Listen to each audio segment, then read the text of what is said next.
स्वागत है दोस्तों आज के मुख्य समाचार में। आज देश और दुनिया से कई अहम और बड़ी खबरें आ रही है। दोस्तों बात करेंगे हर खबर पर विस्तार से। संसद में सरकार ने कहा पिछले 6 महीने में भारत चीन सीमा पर कोई घुसपैठ की सूचना नहीं। दोस्तों बात करेंगे इस पर विस्तार से। सुप्रीम कोर्ट ने कहा आपका शो बिंदास बोल मुस्लिम समुदाय के अपमानित करने वाला है, लगाए रोक। दोस्तों बात करेंगे इस पर विस्तार से। जया बच्चन के सपोर्ट में आई बीजेपी सांसद हेमा मालिनी, कहा बॉलीवुड का कोई मजाक बनाएगा तो बर्दाश्त नहीं करूंगी। दोस्तों बात करेंगे इस पर विस्तार से। बिहार इलेक्शन 2020 को लेकर महागठबंधन में लगभग सेट हो चुका है सीटों का फॉर्मूला। दोस्तों बात करेंगे इस पर भी विस्तार से। 21 सितंबर को प्रदेश भर में प्रदर्शन करेगी समाजवादी पार्टी, राज्यपाल के नाम देगी ज्ञापन। दोस्तों बात करेंगे इस पर विस्तार से। अधीर रंजन चौधरी ने रिया चक्रवर्ती को बताया निर्दोष, बोले बिहार चुनाव की वजह से बनाया जा रहा है बलि का बकरा। दोस्तों बात करेंगे इस पर विस्तार से। उमर खालिद को मिला दिग्विजय सिंह का समर्थन, बोले गांधीवादी हिंसक नहीं हो सकते। दोस्तों बात करेंगे इस पर विस्तार से। चीन सीमा विवाद पर रक्षा मंत्री के बयान पर ओवैसी ने उठाए सवाल, बोले राष्ट्रीय सुरक्षा के नाम पर हो रहा है घिनौना मजाक। दोस्तों बात करेंगे इस पर विस्तार से। बिहार में शुरू हुई टी-सेट पॉलिटिक्स जनता तक पहुंचाने के लिए विपक्ष ने निकाला नया फॉर्मूला। दोस्तों बात करेंगे इस पर विस्तार से। जेडीयू विधायक को ग्रामीणों ने खदेड़ा, बीच बचाव करने आए उनके समर्थकों को भी पीटा। दोस्तों बात करेंगे इस पर विस्तार से। तो चलिए देख लेते हैं आज की पहली बड़ी खबर।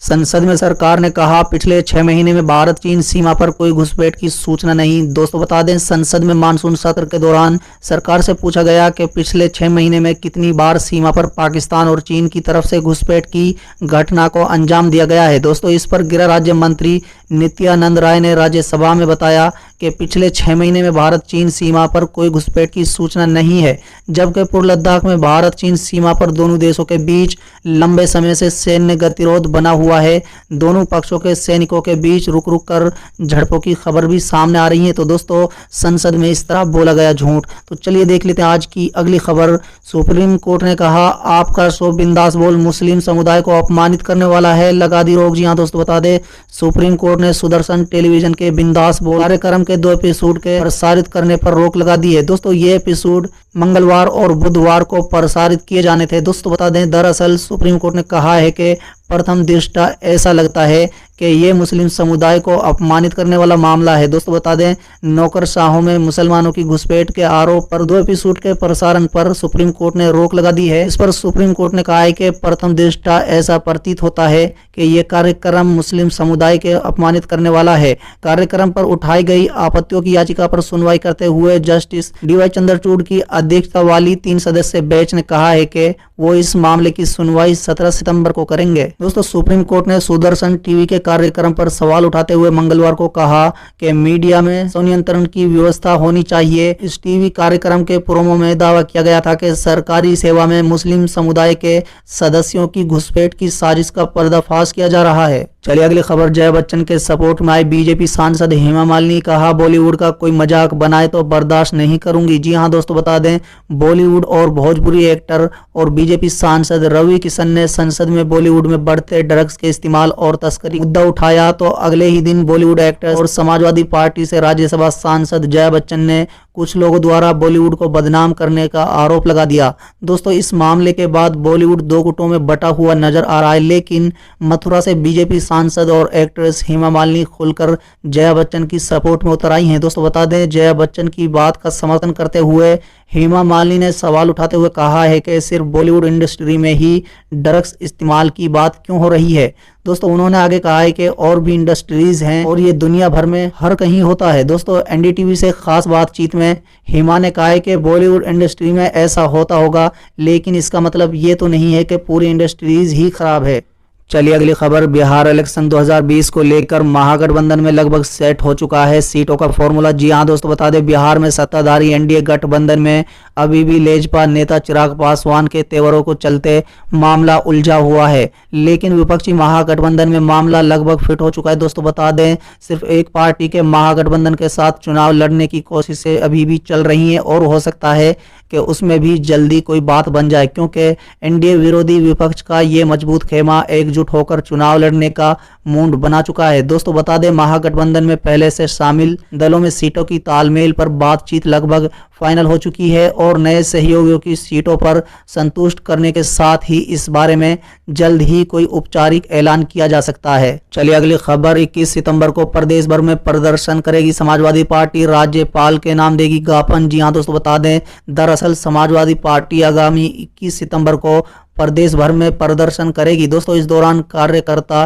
कोविड-19 काल में स्वास्थ्य सेवाओं में अनियमितता, भ्रष्टाचार और बेरोजगारी समेत कई मुद्दों को लेकर हर तहसील में प्रदर्शन करेंगे। प्रदर्शन के बाद जिला प्रशासन के माध्यम से राज्यपाल को संबोधित ज्ञापन भी सौंपेंगे। चलिए अगली खबर, अधीर रंजन चौधरी ने रिया चक्रवर्ती को बताया निर्दोष, बोले बिहार चुनाव की वजह से बनाया जा रहा है बलि का बकरा। जी हां दोस्तों, बता दें दरअसल सुशांत सिंह राजपूत केस में एक ड्रग्स मामले में गिरफ्तार रिया चक्रवर्ती 22 सितंबर तक जेल में बंद है। इसे लेकर बिहार में राजनीति शुरू हो चुकी है। दोस्तों हाल ही में पश्चिम बंगाल कांग्रेस कमान संभालने वाले अधीर रंजन चौधरी का कहना है कि रिया निर्दोष है, रिया को ड्रग्स मामले में फंसाया जा रहा है, रिया को बिहार चुनाव की वजह से बलि का बकरा बनाया जा रहा है। दोस्तों बता दें कि इससे पहले भी अधीर रंजन चौधरी ने कहा था कि बीजेपी आगामी बिहार चुनाव के लिए प्रमुख राजनीतिक ट्रंप कार्ड के रूप में सुशांत सिंह राजपूत मौत मामले को इस्तेमाल कर रही है। अगली खबर, उमर खालिद को मिला दिग्विजय सिंह का समर्थन, बोले गांधीवादी हिंसक नहीं हो सकते। जी हां दोस्तों, बता दें दिल्ली में सीए और एनआरसी के विरोध करने को लेकर भड़की हिंसा के आरोप में उमर खालिद हिरासत में है। उनके समर्थन में कई लोगों ने अपना नाम दर्ज कराया है दोस्तों, जिनमें अब तक दिग्विजय सिंह का नाम भी जुड़ गया है। दोस्तों बता दें कि मध्य प्रदेश के पूर्व मुख्यमंत्री और कांग्रेस के सीनियर नेता दिग्विजय सिंह ने उमर खालिद के पक्ष में अपने सोशल मीडिया अकाउंट से एक पोस्ट भी शेयर की है। दोस्तों बता दें दिग्विजय ने ट्विटर पर एक ट्वीट करते हुए उमर खालिद को विचारधारा का बताया है और उसका समर्थन भी किया है। दोस्तों दरअसल दिग्विजय सिंह ने हर्ष मंदर का एक ट्वीट रिट्वीट किया है। ये ट्वीट उमर खालिद के समर्थन में हर्ष मंदर ने किया था।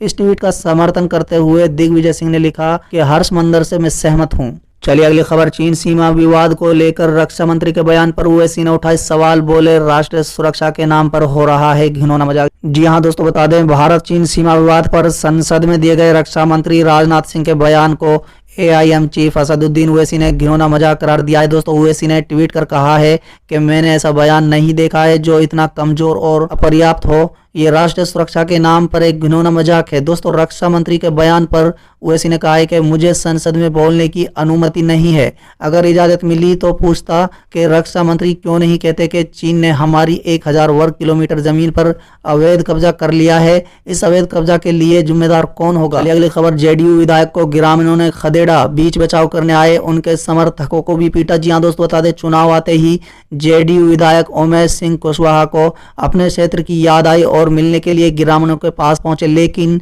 5 साल के बाद उनको देखते ही ग्रामीण भड़क गए और गांव में मुर्दाबाद के नारे लगाने लगे। तो बता दें ये मामला महनार के चौकेशक गांव का है।